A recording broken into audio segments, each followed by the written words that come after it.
Hello and welcome to Rolling with Reviews. I'm Will, and with me as always is the connoisseur of comfort herself, Sarah. And today we're looking at a review of Creature Comforts. Sarah, tell us a bit about this game. All right.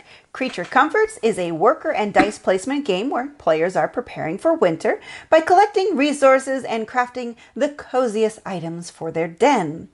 All right, Will, so why did we get this? Well, a lot of reasons. The theme is cute. Yes, super cute. The mechanics are interesting, and it's the right type of weight that we're looking for. It's not too heavy, it's not too light, it's that Goldilocks Perfect middle in the ground. middle, yeah. Yes. Exactly.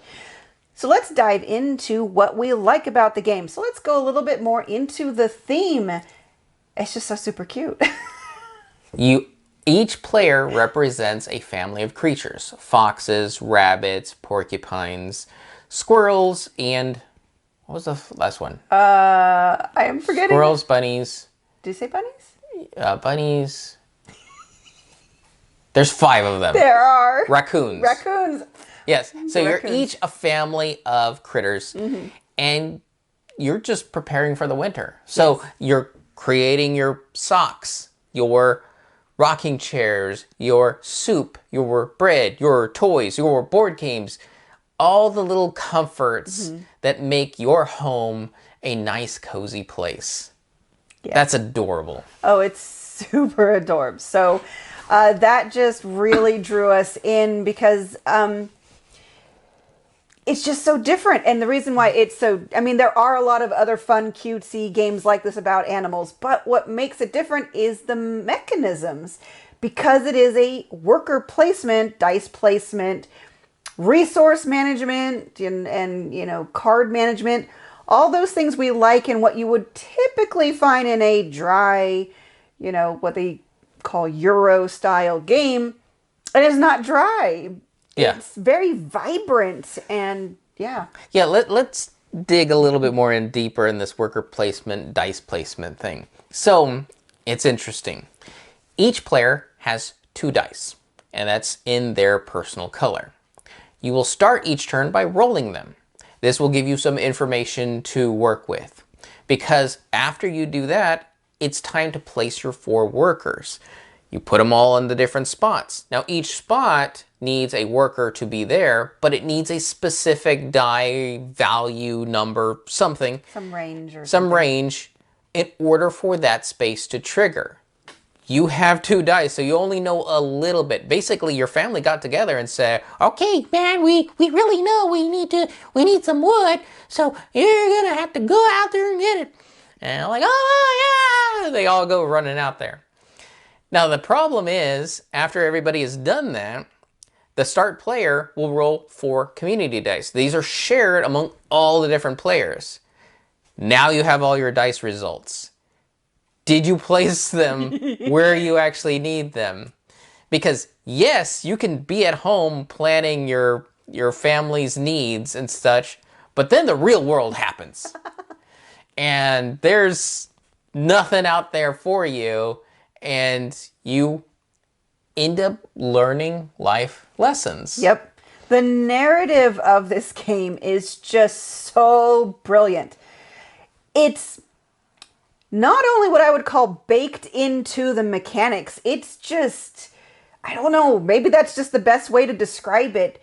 Everything you do mechanically makes sense thematically. I mean, yes, it's a fantasy made-up world, but in this fantasy made-up world, these are the things that you're doing, and they just make so much logical sense. If you go out, and you're like, I'm going to go get me some wood, and you don't get the dice you need to do that, you're like, oh, I didn't, make the right decision, so I have learned a life lesson about what it is. I didn't take my axe this time or something like that. And you get a token for that. Yes. And in future turns, you use that token to pip up or down. Now, this is freaking cute.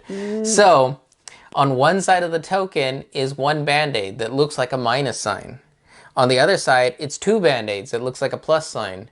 That means you can use whichever side you flip it to pip the value of a given die up or down by 1. I will have to say, I apologize. I ended up calling them boo-boo tokens Yeah. more than lessons learned. But I understand what, it's supposed to be. But because they were little Band-Aids, I couldn't help myself. They're boo-boo tokens. I'm sorry.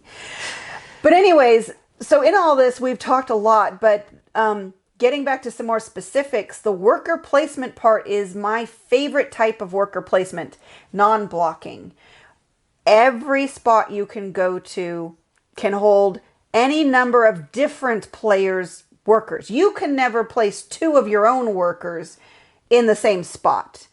But there are regions that have multiple spots because they have different results. So the water area that has the stone has 3 unique spots. So if you really need stone, you could put 3 of your 4 workers on each of the spots. Granted, you also then, as we said, need the dice to be able to activate them. But me going there doesn't block Will or anybody else that we're playing with from using those spaces. Yeah, and it's so jarring when a board game does that. It's like, well, one person's at the bank, and everybody knows that the bank can only handle 1 customer at a time. Each day. Yeah, yeah. So, I guess I'm going home.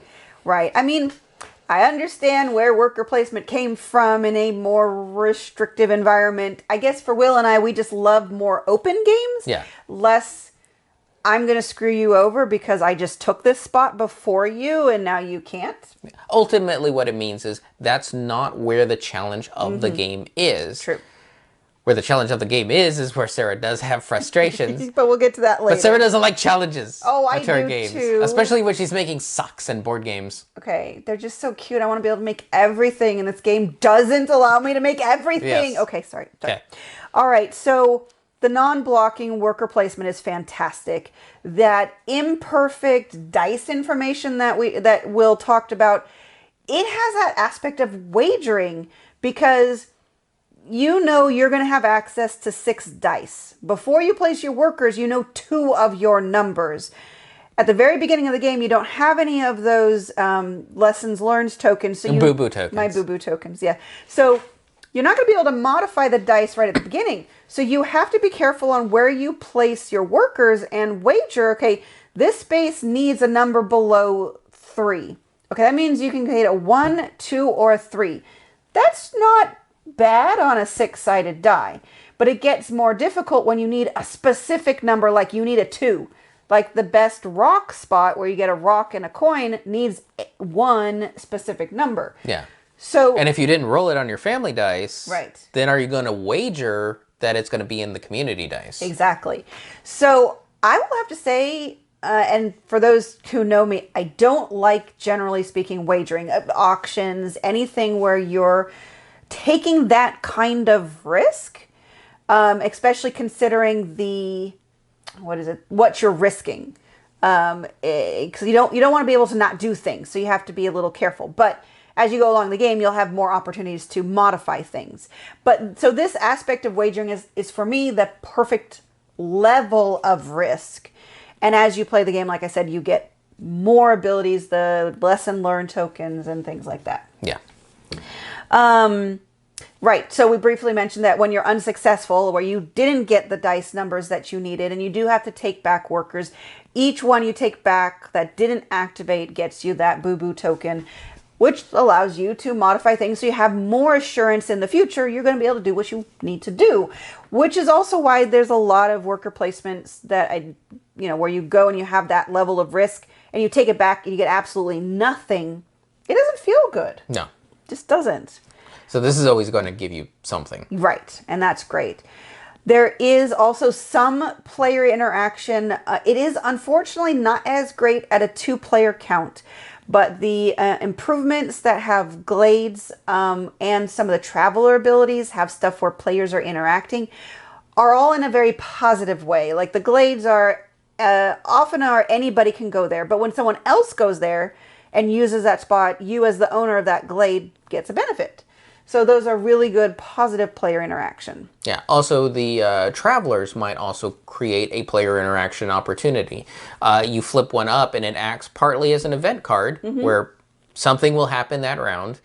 And then it has a worker placement spot that will trigger on based on whatever it is that creature is. Sometimes it is giving another person something to get something. Right. So those type of interactions are a little present there as well. Yep. Now we're going to talk about something that is specific to the Kickstarter, at least at the moment, and that's the 2 micro expansions. Normally, I don't get excited about micro expansions. They're usually little Kickstarter things that just get thrown in for a little variety. For me, the talent one feels kind of essential when you're trying to really kick up the game. Like after you've played it a couple of times, you get a personal ability that changes the rules of the game for you. I love that asymmetric player power that people get. I love that in games, and the talent one, that's what you get. And I just, right now, it's only, the 2 of them are only available in the Kickstarter edition. I'm really hoping they're going to make it available as promo cards, maybe on BGG or their own store. Or if they create an expansion pack, just a whole pack of talent cards. Yeah. Because, being a gourmet and have the ability to just take cards from the row that are all cooking related for absolutely no cost each round. Yeah. That was awesome. And I did the one where you could pay 1 less, was it wood, I feel? Was it 1 less wood? It was 1 less resource when 1 less resource. making improvements. Was that it? Yeah, I think so. That was really cool. And then you really liked the Dream micro expansion. Yeah, so the Dream expansion, you always, typically always, have 2 going at any one time. And at the end of turns, if you don't like one of them, you can discard it and draw back up. But what they are additional ways of scoring. It's do this during a turn.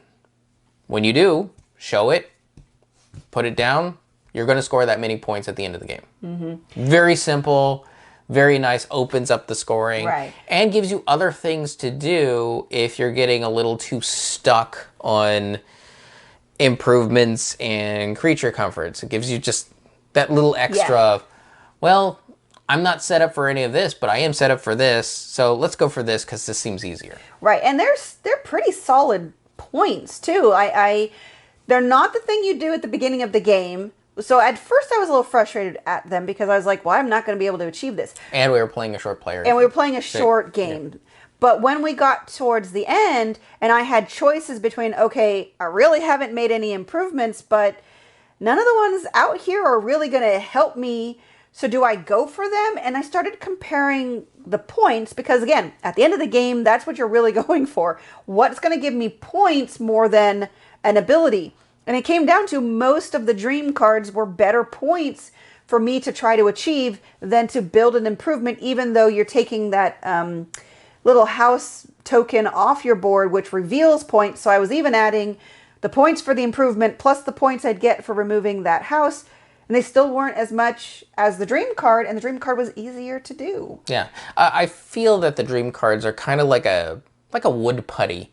If you have a dented up surface, it kind of smooths out all those things of, I filled in all the divots. Right. And so it having something that is actually worth something in the game that gives you more options, it was just very sweet to have. So like I said, right now, if you see the Kickstarter edition available, that would be the version to get. Plus you get all the really cool upgraded components. Otherwise, just hopefully at some point, if you have the retail copy, you'll be able to buy these. Lastly, now you liked this aspect a bit more than me, but I do appreciate it in theory. You can only have 3 cards in hand at the end of your turn. Yes, because of how tight the resource gaining is, I found it very nice that at the end of the turn, if you have more than 3 comfort cards, you slim down to 3. This actually scopes the game to keep yourself focused. Because I can imagine, and I've actually seen this in games, where I load up on cards I can build, and then I completely ignore that part of the game from then on out because all I'm doing is building this, and I end up having a very segmented game experience. This actually keeps it in scope, allows me to be engaged at all the different elements of the game, continuing to get comfort cards, continuing to build comfort cards, trying to find better combos. Maybe I'll give up on one, go for another one, discard that one, or even use the cards for resources and then have to get some more again.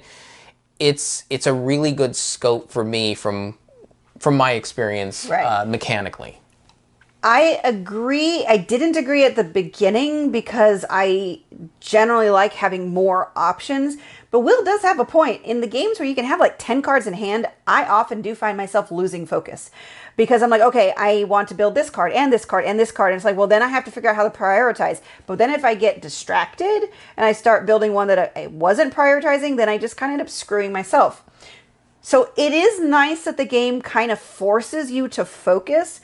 But I did feel there were points where like I kind of wanted more cards. But then as Will said, cards are kind of a resource. They're not like a huge resource. There's only a few opportunities to actually discard cards to get something. I think they were mostly on the Traveler cards. But I think the thing I had to learn was don't be afraid to throw away cards. So because, again, it's hard to find sometimes the combos that you want, when you do find them, grab it, toss something else that's not as much points or doesn't combo with something. Just, it's kind of a shift. You just kind of have to shift your focus and not be afraid to discard cards. And that's what I think I had to learn. So I am more okay with the 3-card limit. And I do appreciate what it does to keep you focused, because that's what you need, especially in a family-friendly game. You don't want someone to get cognitively overwhelmed because they have too many options in front of them. Yeah. So then let's move into what we don't like as much about the game. And let's talk about the dice. The dice are a major aspect of this game, and they can be frustrating. Mostly in the first couple of rounds, before you've really been able to build anything that might give you some manipulation or gained the lessons learned tokens. So it's just something to be prepared for, that you have that wagering aspect. And even when you think you're being cautious, it can still go sideways for you. Yeah, every game will have a level of challenge. That just happens to be where the main part of this game is the wagering of the dice. So if that's not your bag, then this game might not click with you. But we did find, and I was surprised how much it clicked for Sarah, considering she isn't big on wagering. No, I'm not. So having that element baked in and her resonating with it was really nice to see. I was very surprised at how much I was good with it. I mean, this is why it's still kind of in the dislike, because it still got frustrating. But on the other hand, there is an aspect of wagering that is positive when it works. When it works, it's great. It's a great feeling to be like, I took that risk and it paid off. Yeah. It's just, it might not. And that is one of the things to be aware of. And this leads into the next aspect of, it can be hard to get those cards to combo. There are cards that if you have X, you get extra points, or if you put these resources on it. It especially can be difficult at a 2-player game, just because you're not going through the cards as much to get what you need. And that can just, again, it's a frustration. It doesn't break the game for me, but it does lessen my enjoyment. And I think because I just love so much about this game, any little frustration just kind of brings it down. Yeah, I think what it comes down to is mentally for Sarah is like, you put this in the game. Why can't I do it? Right. Why aren't you letting me enjoy my soup with my bread? I really love my bread and soup, and I can't find any bread. I've got 2 soup. I've got 2 pots of soup and no bread. Yet in another game, she's like, I'm loaded in bread. There's no soup for all this bread that I have. Yeah. It's what it is. It's again, this is another element of where the challenge is. Mostly that one's not so much a challenge, but where the game adds variety. True. So that no 2 games are alike. You never know. You're never going to see all the comfort cards. Mm-mm. Period. Flat out. You're never going to see all of them. But what you do see is what you see. And if you think and you're feeling lucky that your soup and your bread might line up, go for it, and the game could reward you for it. Yep.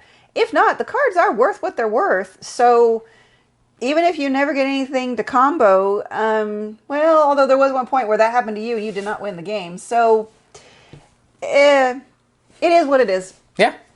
Another thing was each season has one resource that is not available in the valley. And this can be frustrating because the comfort cards and the improvement cards are completely random. And we had one game that had a bit of a rocky start because everything needed, what was it? Grain. Yeah. So, everything. In the spring, there's no grain. In the summer, there's no mushrooms. And in the fall, there's no yarn. So as long as you keep that in mind when you're actually building creature comforts, don't stock up all your socks that need yarn for the end of the game, right? Because you might be a little shortchanged. Also, don't be planning on building the bread that needs like 5 grain right off the bat because you're not really going to get it. Right, and I think that was one of the frustrating parts was that first initial row, just every single card in there needed grain. Now, it's not that you can't get grain at all. There is a market, but it is a very expensive trade, especially at the beginning of the game. So I think the real big challenge is just that beginning game. If your initial row has a lot of grain requirement, that's going to feel disappointing. Because, or if you have it in your hand at the beginning, because you're just be like, well, I can't make anything, so I guess I'm just going to start getting resources and hope something changes. So it's just that little bit of disappointment. Yeah. Otherwise, we did have quite a few accessibility issues, and we talk about them in our Rolling with 2 video, but all of them really boiled down to just, they were at a glance kind of issues. Yes. They're not severe in terms of, well, I can't play this game. It's more of, what is that? Study it. Okay, I can figure that out. Right. And sometimes it's the figuring out the icons on the travelers. Sometimes it's seeing the icons on the comfort cards. Sometimes it's just reading the text. Yeah. They're not necessarily the clearest, but I wouldn't say anything stops you from playing the game. Right. Nothing is insurmountable. All of it is just like a lot of games that if they have a clear icon with a very high contrast background, you can literally glance at it and be like, oh, I got it. These are like, wait, okay, I got it. So it's just a few extra seconds, or you have to pick something up to bring it closer to your face to actually be able to read the text. Or with the travelers, it does what? Yeah. It does what? So there's some cognitive issues because unfortunately they were not explained in the rules. The iconography on the travelers was not explained in the rule book. So yeah, one other thing that's not quite a dislike, but a word of warning, and I think we mentioned this in the Rolling with 2 video, this is not a gateway game. Right. Despite the fact that it is a very open theme for it's very approachable, friendlies. yeah. So it may draw in people who are just getting into the hobby, looking to play with their kids, but honestly, you need to have a bit of experience, a bit of board gaming experience under your belt before tackling this thing. It's not that any one thing is hard, it's just all of it put together layers into a much more complex experience. Right. And you can go in by just how you have to reset each round. Each round, well, you take off the 2 Valley cards to reveal the next ones. You reveal the new Trader, okay? Traveler. Then you turn the dial for the River, okay? Then you clean up the improvement and slide that down, add a new one. Then you clean up this other, the comfort cards, slide those down, add another one. Combine that with all the wagering of the dice, it just adds up to be a bit more than what I'd say a gateway game that typically looks like this would be. Yeah, and I mean, don't get me wrong, I think it's great because this company has made a lot of those lighter, really good introductory family weight games. And so it's great that they're getting into more of the medium weight. I still feel it has an edge of lightness, so I would call it that light medium, but definitely not that gateway. As I was talking to Will at one point, if it had one less aspect, for example, if it took out improvements, then I think it would be Yeah. a gateway game just because it had one less thing to consider, to plan for, to, keep in mind type of thing. Yeah, but for the two of us, considering how many games we play, this is actually the type of game we're after. Yes. That's just not out there. It's not too light in terms of, oh, I'm playing with fluffy bunnies, and it's not too heavy as, well, this is the medieval economic structure and we're building monuments. Yeah. This is stepping away into that middle ground where I don't think enough games exist. Agreed. So it feels very fresh in that. So it's very light for us, heavy for others, midweight for some. It's the Goldilocks. It is the Goldilocks. Now There's no bears, though. No bears, So. which is probably good. Yeah. Now we're talking about what we didn't like about the game, but we got a little sidetracked. So I think that concludes that. So let's go on to our rating. So for our ratings, we each have 1d6 worth of rating to give. 1 is low, 6 is high. We give a number, a reason why, add those two numbers together, and see what it rolled for us. Sarah, what did Creature Comforts roll for you? It rolled a 5. I really like this. The theme, the mechanisms, the openness of the player interaction, and the worker placement. The fact that I actually like the dice wagering, the risk aspect, it's really good. And again, what brings it down are the few frustrating issues that I have that we've discussed. Struggling to get those comfort cards to work, sometimes the dice not panning out. But I think for a lot of it, if Will came to me and said, I want to play this game, I think most of the time I would say, yes, I want to play this game. I think maybe unless I had like a severe headache or something, but at that point, I'm not doing much of anything. Yeah. not even a light game. Not even a light game. Not even a how many fingers am I holding up? I don't care. My eyes are closed. Yeah. But anywho, it's good. It's really good. For me, it also rolled a 5. This is a fantastic game. It does so many neat things and a nice twist, and it's a good package that comes all together. The only reason why it's not a 6 for me is because I know this is not a game I can just immediately break out with anybody. I know I need someone that has a bit of board gaming experience before they'll feel comfortable with this. Otherwise, I think they'll feel a little frustrated.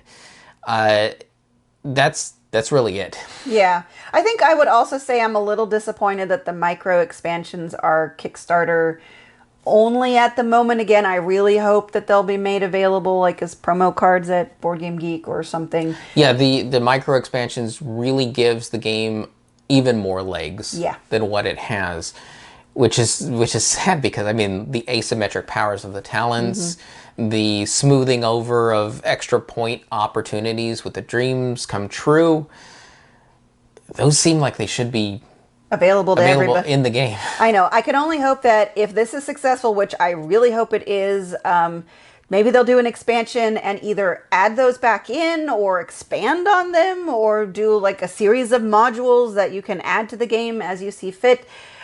They're really good. So that also kind of brings my rating down, is that yes, we happen to back a lot of Kickstarters, but I know there's a lot of people who missed it and will end up with the retail version and they're not going to have those additional opportunities to experience. Yes. So between the two of us, 10 out of 12. Excellent rating for an excellent game. Agreed. So hopefully you found any or all of that helpful. If you have any questions, comments, or concerns, you can reach us on the various social media platforms at Rolling with Two, that's TWO. We're on Twitter, Facebook, and Instagram. And on YouTube, please like and subscribe. And I think we're ready for winter because we are Rolling with Reviews.